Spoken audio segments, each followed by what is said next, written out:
how Musa alayhi salam got married. Now, there is no other prophet in the Qur'an about whom we get the story of how they got married, except Musa alayhi salam. That's it. It's the only prophet. And every story in the Qur'an has purpose, divine purpose. Allah selectively chose these stories for our guidance. So of all the stories, like there are marriages happening every day, and there are, hundreds of thousands of prophets in history, and several dozen of them have been mentioned in the Qur'an, and none of their marriages are talked about in the way that the marriage of Musa alayhi salam is talked about. So the wisdom in that is that we should be seeking wisdom about marriage itself from this story. Allah did not just tell us these stories in vain, or not just for interesting facts, but every part of the story gives us some principles, gives us some guidance. And in these next less than 20 minutes, I'm going to share with you some parts of that story and some things we might be able to learn from that story. The first thing to note is that it's a very unusual marriage. What makes it unusual? Musa alayhi salam accidentally, he was trying to stop a police officer from hurting someone, and he got in the middle of the fight and he threw a punch a little too hard, and the police officer died. And I'm fast forwarding, now he is wanted for murder in Egypt. So he's considered a criminal, and the order given to the police is shoot on sight. They're not interested in arresting Musa alayhi salam. They are going to, if they find him, they will kill him and ask questions later. So that's the idea. Now, knowing that, one of his friends told him, in the Qur'an we learned this, إِنَّ الْمَلَأَ يَأْتَمِرُونَ بِكَ لِيَقْتُلُوكَ, in the same surah, Surah Al-Qasas, that the police chiefs have already made a secret plan to kill you. So don't turn yourself in to the police, because the police have decided there's not going to be a trial. You're not going to court. You're not going to jail. You're going to be killed. They will kill you. So he runs away. فَخَرَجَ مِنْهَا خَائِفًا يَتَرَقَّبْ. He runs away from Egypt. He runs away from Egypt into the desert. And in the desert there are no roads. There's no way you know where you're going. But Allah guided him, and Allah says, وَلَمَّا تَوَجَّهَ تِلْقَاءَ مَدْيَنَ, when his face turned exactly in the direction of Madian, قَالَ عَسَى رَبِّي أَن يَهْدِيَنِي سَوَاءَ السَّبِيلِ, he said, maybe, hopefully, my Rabb will guide me to the most straight path. He doesn't even know that he's facing Madian. Madian is many, many, many days of, maybe weeks of travel away. But he just turned his face in a certain direction, and Allah just put in his heart to make this dua, and he went in that direction. Now you know something about the desert. If you go 1 degree off, you might end up making a giant circle. You end up where you started. You will have no idea if you're going the right way or not. And yet somehow he finally reaches, and Allah describes, وَلَمَّا وَرَدَ مَاءَ مَدْيَنَ. So what the background that I want to emphasize is that Musa alayhi salam is number one wanted criminal right now in Egypt. And if you find him, you better tell the authorities. So he escaped the world's biggest superpower right now. 2, he's homeless. He has no job, he has no money, he has no other food, nothing. And he reaches this lake near Madian, and he finally finds a rock or a tree, and he sits under the tree to relax. And when he relaxes, he sees people are bringing their sheep and their goats and their cows, and they're giving their animals water from obviously it's the desert, so very few places that have water, they're going to bring their animals to give them water. And he's watching this scene. So he says, Allah Azza wa Jalla describes, وَلَمَّا وَرَدَ مَاءَ مَدْيَنَ وَجَدَ عَلَيْهِ أُمَّةً مِّنَ النَّاسِ يَسْقُونَ. When he reached the waters of Madian, he saw a group of people, they were giving their animals water. And then he says, وَوَجَدَ مِن دُونِهِمْ إِمْرَأَتَيْنِ تَذُودَانِ. He saw 2 women far away, and they were pulling on their animals. Their animals want to drink, and the girls are not letting them drink. So all the men are giving their animals food, drinking, and the 2 women are pulling their animals back, but the goat wants to drink and is fighting with the 2 girls. So he leaves the shade and he went up to them and said, "Ma khatbukuma? What's wrong with both of you? What's your story? Why are you doing this?" And so they were tough and they responded to him. They said, "La nasqi hatta yustir ar-ri'a." We're not going to give our animals water until all the other men and all their animals are done. We don't go down there, and we don't want to be alongside these other men. What is Allah telling us? Those men were not very respectful towards women. And if they go down there, they will be inappropriate and they will behave badly towards them. They will harass them. They will, say things to them, behave a certain way. They're protecting themselves by keeping themselves back until those men are done, because they don't know how to be around women. Now Allah Azza wa Jalla is telling us a story about women that are living in a situation where it's very difficult for them to earn a living. They basically work in a farm, they take care of animals, but they live in a society that doesn't respect women. And it's harder for them to make the living than it is for the men. They have to do twice, 3 times the work because they have to hold the animals back. Musa alayhi salam sees this whole scene. He grabs the animals and he gets them food. He gets them to drink. And then he brings the animals back. فَسَقَى لَهُمَا ثُمَّ تَوَلَّى إِلَى الظِّلِّ. So he gave both of those girls' animals the drink, brought them back, and then he went back and sat down in the shade. And he says, قَالَ رَبِّ إِنِّي لِمَا أَنزَلْتَ إِلَيَّ مِنْ رَبِّي فَقِيرٌ. Right? So he says, رَبِّ إِنِّي لِمَا أَنزَلْتَ إِلَيَّ مِنْ خَيْرٍ فَقِيرٌ rather. He says, Ya Allah, whatever good you send my way, I'm faqir. I need it. The word faqir means 2 things. Faqir means someone who's bankrupt, someone who has nothing. Faqr also means when your back is broken. If somebody put so much pressure on your back that your back snapped, that means completely helpless. And what is Musa alayhi salam asking Allah? He's telling Allah, Ya Allah, I have no food, I have no money, I have no job, I have no safety, I have nothing. So whatever you give me, I will take it. I will not be picky. I will not say, well, yes, you gave me this water, but I really like apple juice, so I'll wait until I get some apple. He's not going to have this kind of attitude. Whatever Allah gives, in Arabic they say, Ar-Rashi radiya bima rakib. The one who is walking, he'll be happy with any ride. If you're walking 30, 50, 70, 100 kilometers and somebody offers you a bicycle, you're not saying, no, you have a BMW, we should talk. I don't want your bicycle. Whatever you get, you'll take it. So he says, Ya Allah, whatever khair you bring to me, I will take it. But the other meaning of this is also important. Musa alayhi salam felt guilty because he did kill someone and he did escape. And he knows a principle that we learn in the Qur'an, in al-hasanat yudhibna sayyi'at. Good deeds get rid of bad deeds. So whatever other opportunity to do something good you give me, I will take that opportunity also. Meaning he just saw these 2 girls that needed help, he just did some khair. And he came back and he sat down, and now he's asking, Ya Allah, if there's any other volunteer opportunity, anybody else I can help, let me know, I need the good deeds. So, Rabbi inni lima anzalta ilayya min khairin faqir. From this we also learn, and if you think about this, that every opportunity to help someone, because of the words anzalta ilayya, any opportunity to help someone was revealed by Allah. In my life and in your life. If somebody came in your life and you could have helped them, that was actually something revealed by Allah, sent down from the skies as an opportunity for you and me. And Allah is telling us, if someone like Musa alayhi salam is faqir, then you and I are definitely more faqir for any good deed. The other thing here, that when he makes this dua, I want you to go back to what he said when he first left Egypt. He said, hopefully Allah will guide me sawa as-sabil. Asa an yahdiyani rabbi sawa as-sabil. Maybe Allah will guide me to the straightest possible path. And what's beautiful is the straightest possible path led him to get married. Like Allah is actually even describing the merits and the beauty of getting married in the story in this strange way. But anyway, so he helps these girls and he's sitting in the shade. These girls go back home because they only came to the lake to feed their animals. So they go back home, but they go back home early because usually they wait for all the men to finish and then they go back home. Now they show up home 5 hours early. And their old father, who cannot work anymore, he says, basically, the Qur'an doesn't tell us, you can assume logically, why are you home early? What happened? And they say, well, there was this man, he was very strong, he just took our animals, and these girls, they deal with men outside all the time. So when they talk about Musa alayhi salam, they're telling their father, this was not like other men. His behavior was different. He was not looking at us the way other men look at us.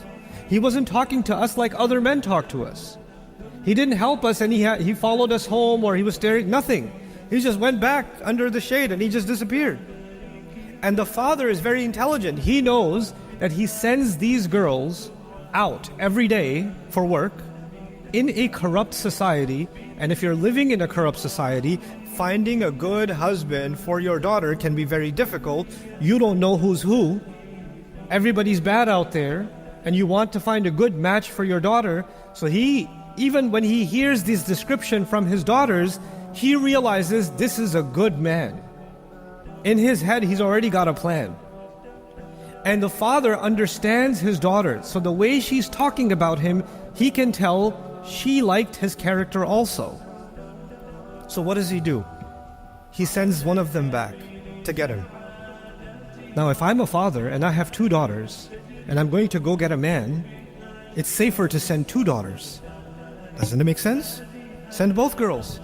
But we find in the Qur'an, فَجَاءَتْ إِحْدَاهُمَا تَمْشِي عَلَى اسْتِحْيَاءٍ. He said one of them. And she came walking shyly. She came walking shy. She's shy because she's alone and she's nervous. Perhaps she's also shy because her father sensed something. She kind of likes him. And it's a final test for her. He already puts tawakkul in Allah when he puts her outside every day. So he's already in this situation. He trusts his daughter. He trusts his daughter. So he sends her out and he says, bring this man. فَجَاءَتْ إِحْدَاهُمَا تَمْشِي عَلَى اسْتِحْيَاءٍ. Now when Musa alayhi salam sees this girl again, he's like, what do you want? You need more help? Why are you here? So she feels shy and she says, Inna abi yad'uka. So she makes sure he understands, no, I'm not interested. My father is calling you. Inna abi yad'uka. لِيَجْزِيَكَ أَجْرَ مَا سَقَيْتَ لَنَا. So he can pay you for what you gave us, for the help you gave us. He wants to pay you. Now the simple question is, did Musa alayhi salam do this for the sake of Allah? Or did he do this to make money? He did it as an act of ibadah. That's what he did. His niyyah was for Allah. But this woman comes and says, my father wants to pay you for your work. Musa alayhi salam could just turn around and say, Jazakillahu khairan, but I did that fi sabilillah. I don't want anything from this dunya. Thank you so much. I'm going to go back and make dua to Allah. Because I did it for the niyyah of ibadah. That's it. But Musa alayhi salam says, sure, let's go get paid. They go. So why did he accept it? Why? Because Allah is teaching us how to understand dua. When Musa alayhi salam said to Allah, Ya Allah, whatever good you send my way, my back is broken, I will not be picky. And when this woman comes and says, my father would like to pay you, he understands Allah just answered his dua. He doesn't need to be more picky. He doesn't need to be more Islamic than Islam. I'm not saying this is for the sake of Allah, I don't want anything dunya. Yes, I need dunya, I just asked Allah for some dunya. So he goes. And when he goes to the father, he tells the father asks him, what are you doing here, young man? I've never seen you before. They have a conversation. And the 2 girls are also listening from the side. And he says, فَلَمَّا جَاءَهُ وَقَصَّ عَلَيْهِ الْقَصَصِ. When he came to him, he told him the whole story. What's the whole story? I was born in Egypt. I was raised in the palace. I accidentally killed someone. I'm wanted for murder. I escaped the country. I'm a fugitive. I'm an illegal alien. I don't have a visa here. I don't have any citizenship here. I have no job here. I have no money. I am bankrupt. And here I am. So now the father knows that this young man, he's a good guy. He's a good young man. He's honest. But the world's biggest military wants to kill him, and he's homeless, and he's bankrupt, and all of this, and the girl calls the father. The girl says, Ya abati istajirhu. Dad, I love you. Give him a job. Dad, the girl says to the father, give him a job. The father understood, if he gives him a job, there are 2 young girls in the house, and this young man in the house. You can't give him a job. This doesn't work. So she is speaking kinaya. She's speaking indirectly. Give him a job means, can you marry me to him? I know other men outside. They're not good like this man. I like this man. I like him enough. I trust him enough that he can work in this house. Remember, they don't even trust men enough that they can go to the same lake. Remember that? But she trusts this man enough that he can work in this house. And she says to her father, we can hire him. He can work for us. The father understood the girl.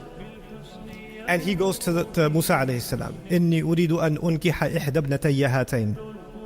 I want to marry one of my 2 girls to you. Now, think about the marriage proposal. This young man came and said, I am illegal, I'm wanted, I have a criminal record, I'm wanted for murder, I don't have a job. And the father says after 5 minutes, yeah, I think you should marry my daughter, it's a good idea. على أن تأجرني ثمانية حجة. And he says, the father says, but you have to work for me for 8 years. وإن أتممت عشرا فمن عندك. And if you want to work for 10 years, up to you.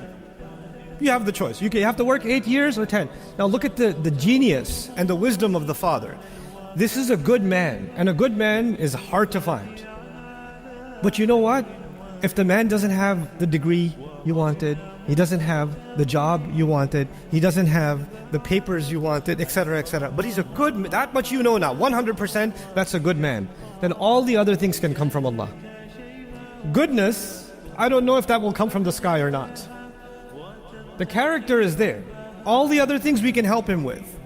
So when he says you have to work for me, he's not asking Musa for a favor, he's doing Musa a favor. Now Musa has a job. Now Musa alayhi salam is married to one of the girls. The father is also happy because one of his girls is married.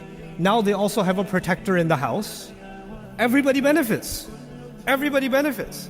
But you can imagine that if we were talking about today's society, some Muslim neighbor, hey, so I heard you're getting your daughter married. Yeah. Who are you getting married to? Oh, this guy, he's not from our village. You're getting her married to an outsider? Must be a VIP, some important guy.